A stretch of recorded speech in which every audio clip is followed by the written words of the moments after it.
Hey guys, I hope you all are doing good, that you had a nice Thanksgiving day. I'm filming this on Thanksgiving. I don't know, I think I'll be uploading it on Friday. So yeah.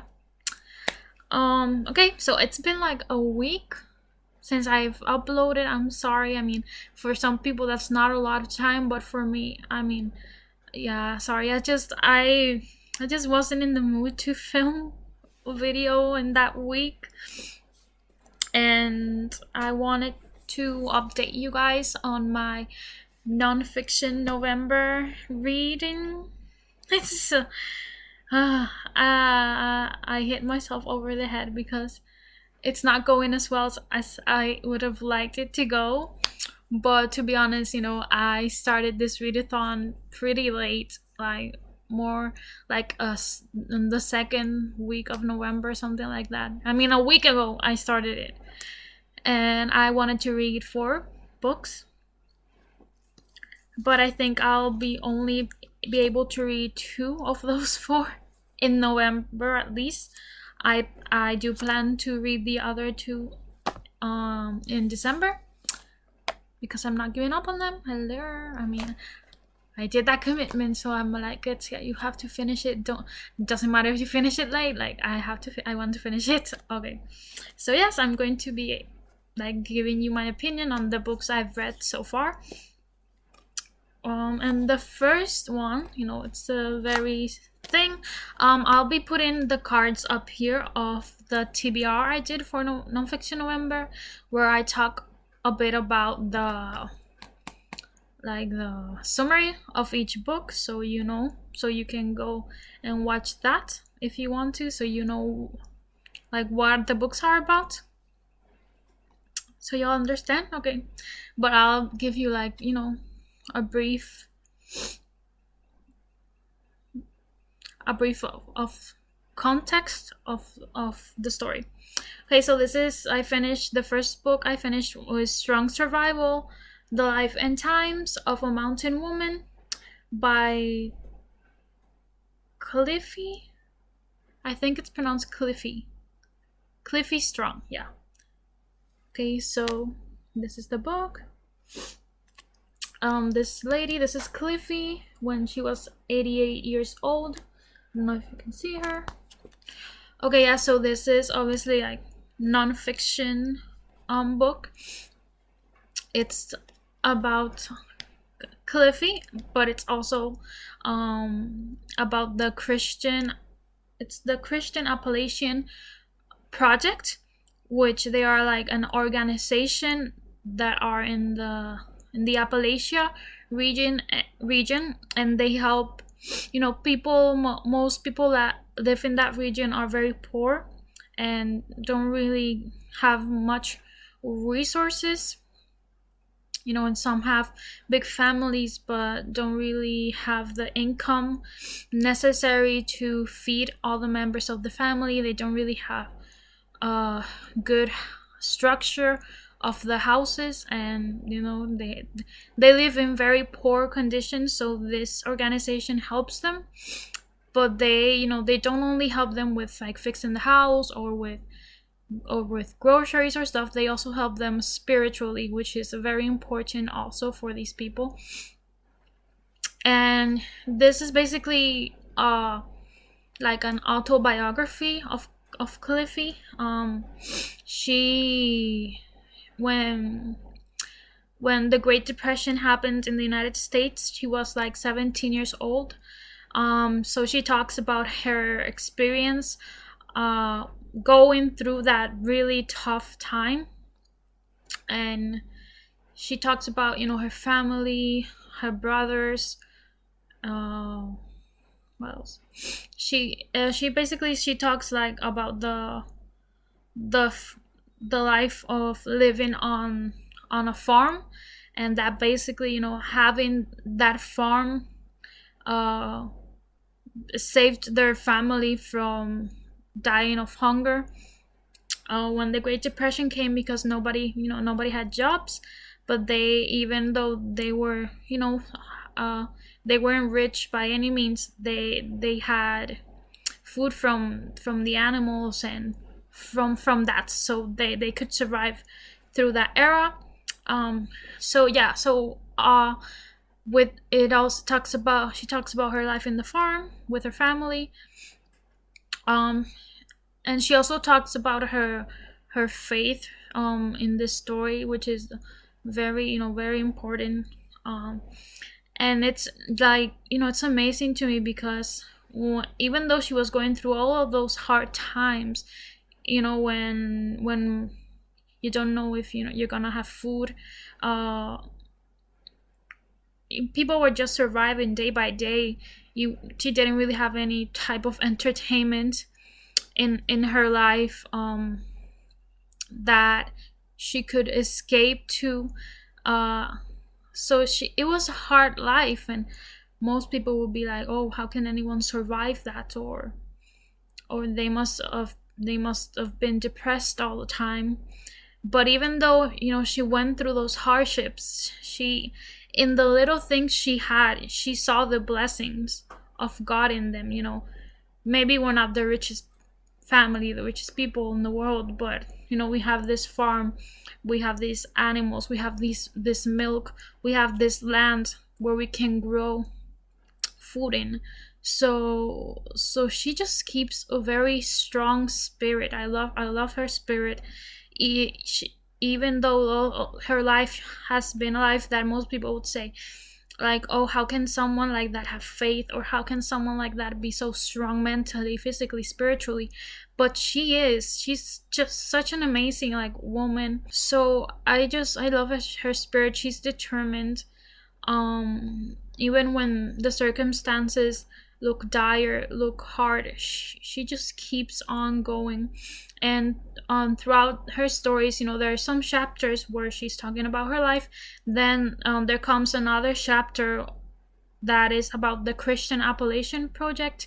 And they, like, for example, let's say she's talking about her house, and that she needed, like, certain,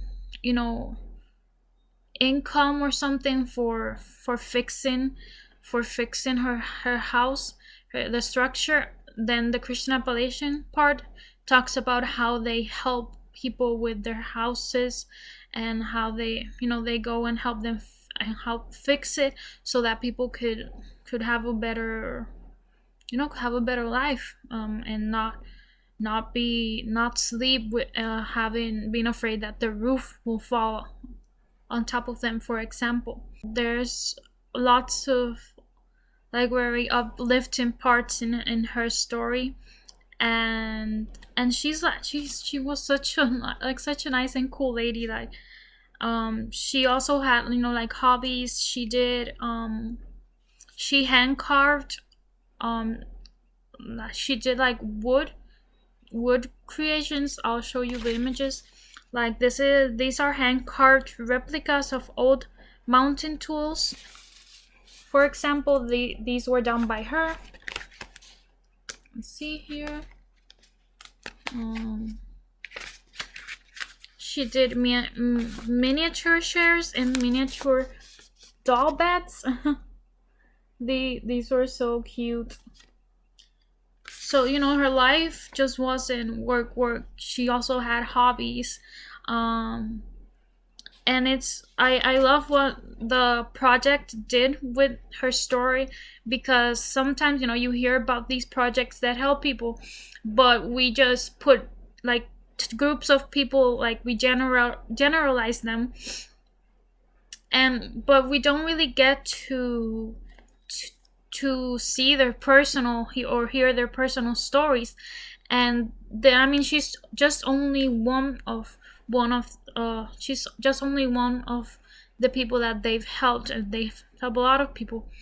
But it's so, I think it's a very good idea that they do these stories, so that you can, as an outsider, you can connect more with the people that they are helping. And yeah, I think this was a very nice, heartwarming. At times, it was kind of sad when she talked about her her life growing up, because it was hard, but at the same time she's such an uplifting person, and with a very beautiful heart. So I really love this story. I think I gave it 4 stars on Goodreads. I mean, it's very short, but I loved her. I loved Cliffie Strong. Rest in peace. I really loved her. And yeah, I totally, if you can find it, it's just a pretty old book. And it's published by the project, so it wasn't published by any major publishing company. But if you can find it, I really recommend it. It's like a type of book for you to read with a cup of warm tea, in a rainy day or rainy night. I think it's a very fast read. I think I read it in 2 days, I believe. And yeah, I totally recommend it. If you can find it, grab it. Okay, so this is the second book, which I haven't finished, but I'm almost there. Like, I'm on page 152, and this has 221 pages, so I'm almost finishing it, and I wanted to give you my thoughts on it. Okay, so Joni is this story about Joni Eareckson. That's her name. She had an accident. I believe she was in her last year of high school, going to college. She had an accident where, like, she jumped into like a lake, and she hit her head, and this accident caused her to be quadriplegic. I think that's how you pronounce it. Yeah, I think that's how you pronounce it. She, from her neck down, she lost all mobility. She couldn't even feel anything. So yeah, that was a pretty hard situation to land in. So this, like the Strong Survival book, has a very faith-based story too. But hers, it's a little different. Okay, so let's see, because there's a lot I want to say about this book. I still haven't finished it, but from what I've read up to now. Okay, so Joni, I believe her story, at least for most anybody, but specifically for believers, for Christians, I think we could all learn a lot about her story, because it talks about her condition, and she being in the hospital, and the experience she has there in the hospital and stuff. But it's more than that. It's basically about her gradual, how her relationship with God gradually progresses. So yeah, so Joni, before the accident, and even during, after and before it happens, she's like lots of Christians, and I include myself in that category, that we say, we are Christians, or yes, we go to church, but we don't really have a relationship with God. We don't really read our Bible. We don't really pray. We don't really talk to God as much as we should. Because as in any relationship, if you want to build a strong one, you have to be there for the person, and want to get to know them. You can just be like, oh, hello, hi, it's nice to meet you, and be like, oh, then we can be in a relationship now. I'm like, no, you don't know them. So like that, she was a Christian, but she didn't really have a relationship with God. So she wasn't really living her life as God wanted her to live it. And after she has, talking about experiences, certain experiences she has before the accident, like she's only a Christian by by name. She's not really acting it. And not that you have to be perfect, but at the same time, you can really be living a double life, if you get what I mean. You can really be saying, oh, I'm this, but you're doing the exact opposite. So that's basically what she was living before this accident happened. After it happens, she wakes up. The first parts of the book, it's about her experience in the hospital, how the nurses, doctors treat her, what they say to her, how her family, she had a boyfriend too, how her friends, all of them react to it. And at first she's like, oh, this happened, but God is going to do a miracle. This is just temporary. God is going to heal me. He's going to give me back my legs, like her feeling her legs and using them as she could before the accident.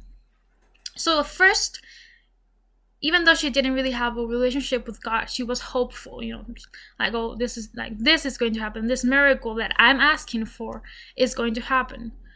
But guess what? It doesn't happen. She doesn't get her legs back. She doesn't even get, she wanted her hands to at least feel her hands.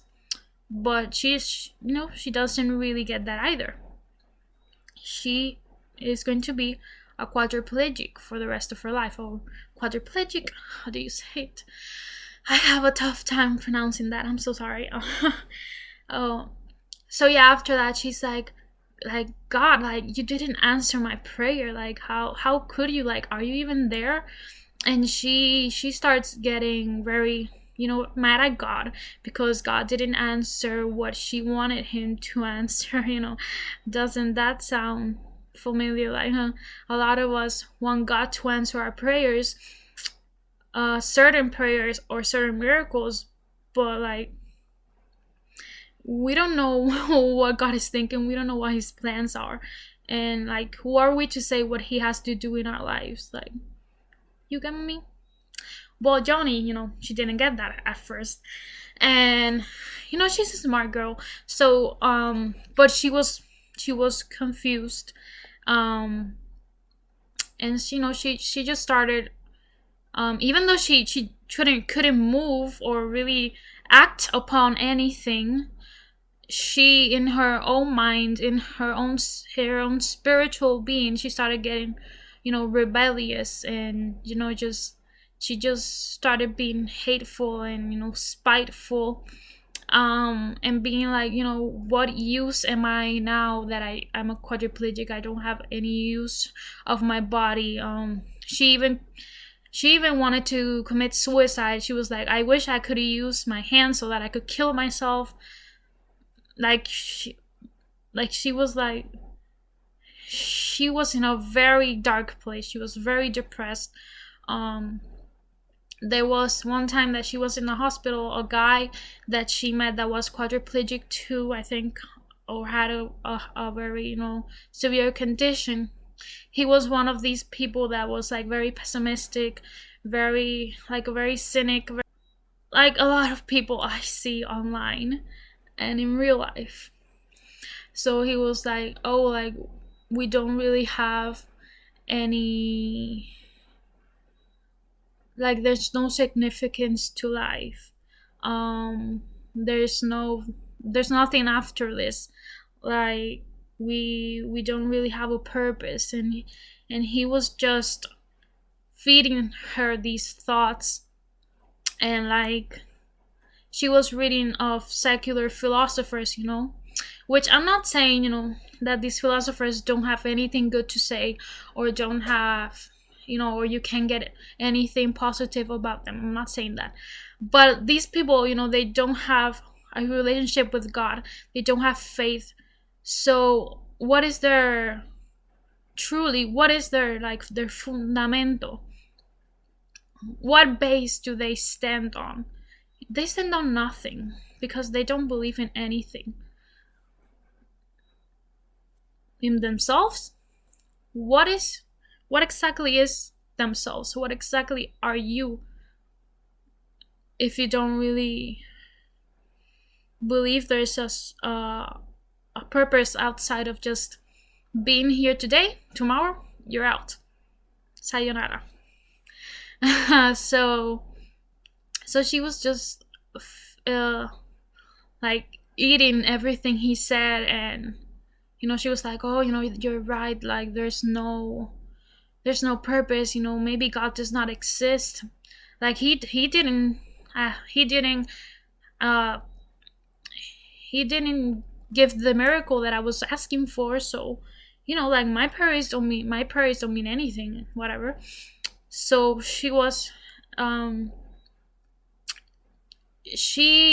what she thought, these types of teachings, that secular teachings, she thought that could help her. All they did was just plunge her into a hole of darkness, of depression, of self-loathing, just of more and more and more hatred for herself and for her life. Then a person, a few people come into her life, and they start talking to her, and giving her hope. And she starts like thinking, maybe I should give God a chance. Maybe I should try having a relationship with him. Maybe I should want to get to know him. So lots of things happen, but this is basically her story, like of her, like an inner monologue of how her mind, her heart changed throughout all of this. She went from wanting to kill herself because she felt she felt pathetic, that she couldn't do anything because she couldn't really move her body. But now she's like seeing things in a different light. And she's saying, I don't really know why I had this accident, why God didn't heal my body, why I'm quadriplegic, why I will never be able to walk again, but something good is going to come out of it. And this, you may be thinking, oh, that's so cliche, like everybody says that. And you know what, you can think that if you haven't really experienced something as tragic as this lady had. You may think that, or even if you did, but you didn't really weren't really interested in getting to know God, you may think that, and you have the right to think that. I'm not saying that I want to convince you of anything else. I'm just saying what the Holy Spirit is telling me to say. Just this is what I'm saying. But for her, it was very real what she experienced. And this is not like like a cookie cutter, like, oh, I went from rebellious to perfect, to the perfect Christian girl in 2 days. No, she's very raw. This is what I love about her story. She's very raw with her feelings. She got to the point that she didn't believe in God. She was like, how could you do this to me? Like I hate you. I don't want to know anything about you. She went from that attitude to just humbling herself and being like, you know what, maybe I don't know it all. Maybe life is more than what we can see on the outside. Just because you may not see something does not mean it isn't there. And just because you may not see a certain situation changing doesn't mean it's never going to change. And this can speak to anybody. This can speak to anybody. And just because it's faith-based story doesn't mean only Christians should read it. I encourage everyone to read it, because this type of experience, it isn't just superficial, isn't just something you see people talk about because they want to make a propaganda of their religion. No, this is a very raw story, and honest, and I can connect with a lot of moments in her life. You don't have to be quadriplegic to sometimes feel like you aren't useful to anyone, if you get what I mean. So yeah, so no matter your physical state or your spiritual state, I I really recommend this book. It's very it's a very a story that you a lot of people, I think most every human being can connect with, and I recommend it. I still haven't finished reading it, but it's I'm here. I'm almost finishing it, so yeah, I'm recommending it. I'll probably give it 4 or 5 stars. So yeah, guys, I didn't finish all the books I wanted to for November. To be honest, this was a pretty slow month for me. I was in a slow mood. Is that like a good description of a mood? Like, I wasn't sad or anything. I was just kind of like in a slow, like I watched too many Netflix, I think. I should have read more books than watch series, but what can I say? But at least, even though I couldn't finish all the books, I'm grateful that the books I did get to read, or I did get to read, I really enjoyed, and I could really connect with them. So yeah, guys, I hope you can, if you want, you can find these books. These are pretty old books. This is for the 2004, I told you, and this was published in 1976, I believe. Yes, let me see. Yeah, this was published in 1976. I found these at my local free community sidewalk library, because it's in a sidewalk. It's in a sidewalk, and these were just there, so I don't really know where you can find them. Probably thrift books. It's like the best place you could find like older, more rare books. So yeah, guys, I hope you like this video. I didn't want to make it too long, but I just keep on talking. So yes, just keep on talking. Yes, I hope I can see you soon, guys. Sorry, I don't really read too fast, but I'm trying.